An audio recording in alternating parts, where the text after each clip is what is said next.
you're voting for President Obama's immigration policy, which a court has struck down. It makes a very strong argument for Donald Trump. And not only that, he can expand beyond immigration and get into the Constitution. There are a lot of Americans who've been very frustrated with this president's view of executive power. He himself, the president himself, said 22 times, I do not have the power by denying deportations to change the law. He said, in fact, at a Univision town hall, I cannot suspend deportations through executive orders. In fact, to do so would not conform with my appropriate role as president. That is a strong statement. He said that 22 times by Paul Ryan's count. And then you have this decision that came out today, basically affirming what President Obama had been saying all along. Not only that, just quickly, you had a federal judge that was appointed by Obama this week strike down fracking orders from the administration, saying it exceeded the bounds of the Constitution. So this is a huge argument for Donald Trump. It brings a whole new talking point to the campaign. So, Maria, how do you respond to that? Well, a couple things. To clarify, when he said those words about that he did not have the power, he was talking about the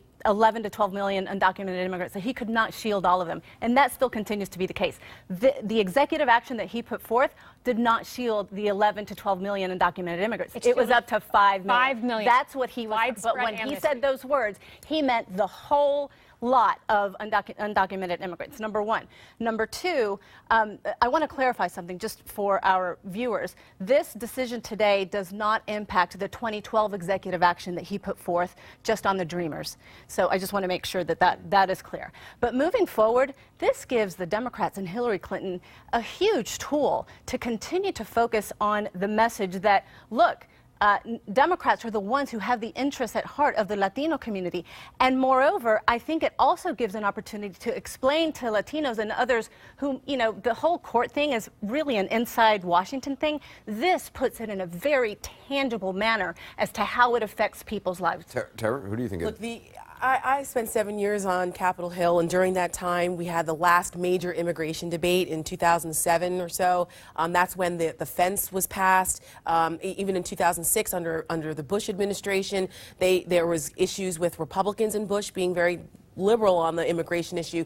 This is something that has been going on for years, and it's not going to change tomorrow. But the important part, though, is the fact that the presidential overreach and separation of powers issue is an important one.